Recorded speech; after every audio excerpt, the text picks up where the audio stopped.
जानीपुर थाने के बाहर जबरदस्त हंगामा है इस वक्त। हंगामा इसलिए क्योंकि एक व्यक्ति ने खुदकुशी कर ली और परिवार जो आरोप लगा रहा है वो ये कह रहा है कि उसने ये खुदकुशी इसलिए की क्योंकि पुलिस वालों ने उसकी आंखों के सामने उसकी धर्मपत्नी के साथ अभद्र व्यवहार किया और आरोप सीधा सीधा एसएचओ जानीपुर के ऊपर लग रहे हैं। मेरे साथ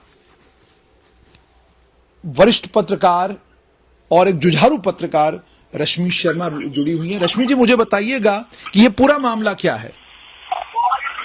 जी जुनेद जी, नमस्कार आपके व्यूअर्स को भी। मामला यह है कि शाम को हमें एक फोन आता है कि जानीपुर से कि एक व्यक्ति ने सुसाइड कर लिया है जिनका नाम राजेश है और इसलिए सुसाइड किया कि जानीपुर पुलिस स्टेशन में उनका कोई पुराना केस था 20 साल पुराना और वो उसे कोर्ट ने उसे बरी भी कर दिया था और उसके बाद भी जानीपुर पुलिस स्टेशन के एसएचओ बार बार पिछले 1 महीने से उन्हें बुला रहे थे और कुछ 2-4 दिनों से तो हद ही कर दी थी जब उन्हें बार बार बुलाया जा रहा था और बुलाने के बाद उनके साथ तो अभद्र व्यवहार किया जा रहा था। पर उस व्यक्ति के राजेश जिनका नाम था उनकी पत्नी को उनके सामने जलील किया गया। जलील नजन उन्हें कहा गया चंड मारूंगा, थप्पड़ मारूंगा और बदतमीजी की गई। और उस वक्त जब ये हालत हुई तो वो जब घर आ गए, घर के पूरा दिन उन्हें रखना, भूखे प्यासे वहां खड़े रहना, सुबह वो चाहे नाश्ता करके जाते थे, शाम तक जो पत्नी की उनकी जो स्टेटमेंट है इस समय, उनका एक छोटा बच्चा जो शायद 8 में पढ़ रहा है और ये घर का यही खर्चा चलाते थे। पत्नी भी कहीं छोटी मोटी ट्यूशन पढ़ाती थी मोहल्ले में। और जब ये घर चले गए, घर जाने के बाद कहते रात हुई तो पति ने कहा राजेश जी ने कि मेरे से वो बात बर्दाश्त नहीं हुई, तुझे शर्मिंदगी हो रही ना जो तेरे साथ आज एसएचओ ने कहा, जो तुझे मेरे सामने बदतमीजी बोली, अभद्र व्यवहार बोला, वो मुझे खा ही रहा अंदर ही अंदर खा रहा है। और किसी ना किसी तरीके से रात को लेट वो सोए तो जब सुबह आई वो कहीं ट्यूशन पढ़ने गए शाम को तो उन्होंने देखा कि ट्यूशन पढ़ने जब गया उसके बाद वो पढ़ाने गई है लेडी, तो जब आकर देखते हैं उन्होंने इतनी शर्मिंदगी, उनके स्वाभिमान को इस कदर ठेस पहुंची थी जुनेद जी कि कहीं ना कहीं स्वाभिमानी पति ने वैसे तो ये गलत रास्ता पर न जाने उनको क्या बीती होगी कि एक पत्नी को पुलिस स्टेशन में जलील करना एक पति के सामने, वो भी बिना कसूर के।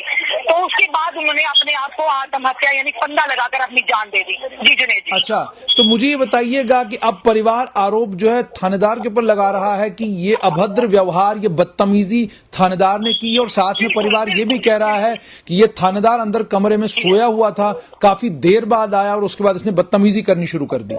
बिल्कुल कह रहे हैं। और जब भी जाओ तो निक्कर डाल के आते थे, निक्कर डाल के बाहर आते थे, मैं ऑन ड्यूटी में भी।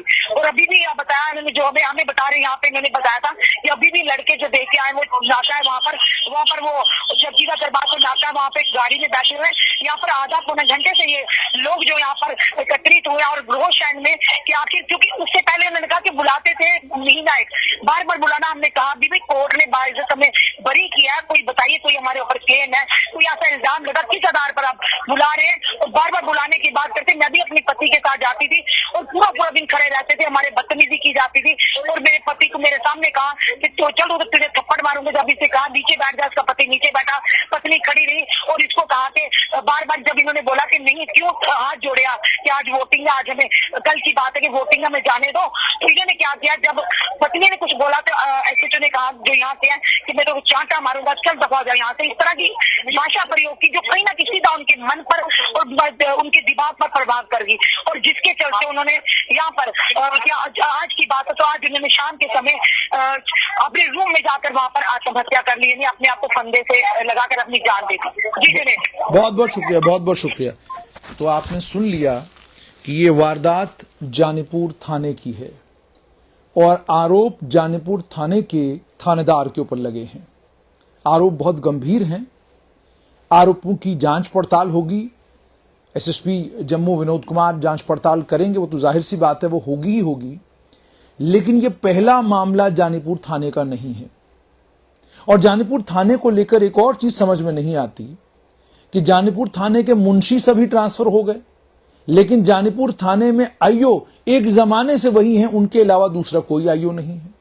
जानीपुर थाने में ये जो एसएचओ साहब हैं ये अपने कमरे में जाकर आराम फरमा रहे होते हैं, ये आम सी बात है। इससे पहले भी एक इंसिडेंट ऐसा हुआ जिसमें थानेदार साहब आराम से अंदर सोए हुए थे और आपको सुनकर अचंभा लगेगा कि एसएसपी जम्मू के फोन करने के बाद थानेदार साहब अपने कमरे से नमूदार हुए और अपनी कुर्सी पर जाकर बैठ गए। और सिर्फ इतना ही नहीं, बल्कि उसके अलावा भी कई चीजें हैं, कई बातें हैं जिसकी आम जनता के बीच में चर्चा है। डीजीपी आर स्वैन ने शुरुआत में आते ही एक बात कही थी कि मुझे ईमानदार अफसर चाहिए, बेईमानों के साथ कोई समझौता नहीं। एक अफसर बेईमान हो लेकिन वो अच्छा काबिल अफसर हो, मुझे उसकी कोई जरूरत नहीं। मुझे कमजोर अफसर नहीं चाहिए, मुझे ताकतवर अफसर चाहिए, बेहतरीन अफसर चाहिए और ईमानदार अफसर चाहिए। और दूसरा उन्होंने ये भी कहा कि थानों के अंदर मुकम्मल तौर पर सफाई होनी चाहिए। थानों में लोग जब आए तो अपनी शिकायत लेकर बड़े कॉन्फिडेंस के साथ थाने के अंदर पहुंचे।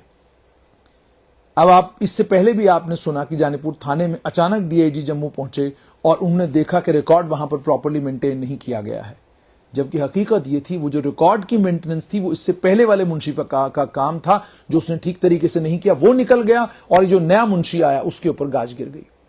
उसी मामले में एसएचओ के खिलाफ इंक्वायरी भी ऑर्डर की गई है। और हैरत की बात यह है कि जिस थाने के रिकॉर्ड को लेकर एसएचओ के खिलाफ इंक्वायरी है, उसी थाने का थानेदार आज भी वही एसएचओ है।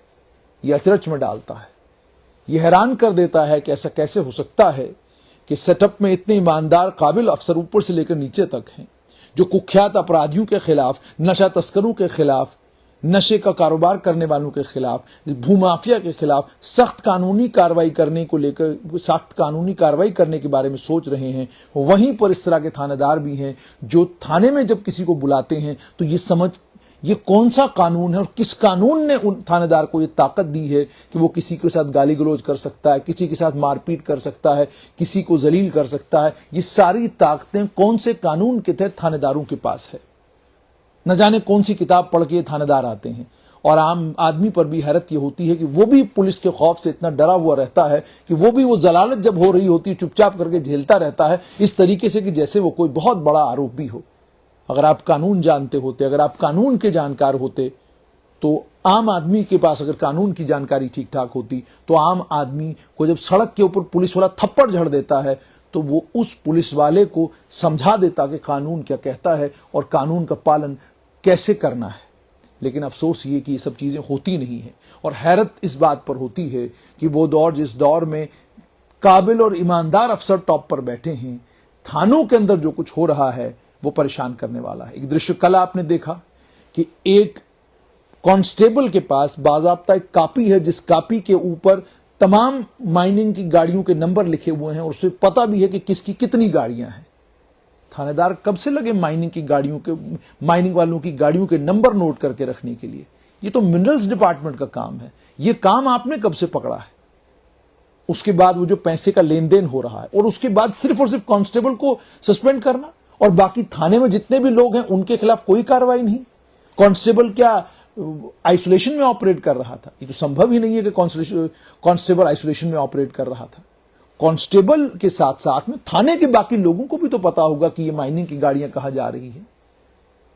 तो इसलिए गंभीरता के साथ इनको देखने की जरूरत है, क्योंकि अगर इसको गंभीरता के साथ आप नहीं देखेंगे, इससे किसी पत्रकार को कोई फर्क नहीं पड़ने वाला। इससे आपकी पुलिसिंग पर फर्क पड़ेगा, इससे आपके कामकाज के ऊपर असर पड़ेगा, इससे आपकी छवि धूलमिल होगी। इस समय जो जानीपुर थाने के बाहर हो रहा है कि वहां पर धरना दिया हुआ उस परिवार ने, वो मां बेचारी बाहर बैठी हुई है, वो बेटी जो आज के दिन विधवा हुई है वो थाने के बाहर इस वक्त बैठी हुई इंतजार कर रही है कि कब प्रशासन के लोग वहां पर पहुंचेंगे और इस थानेदार के खिलाफ कोई कार्रवाई होगी। देखना यह होगा कि जम्मू पुलिस इस मामले में करती क्या है।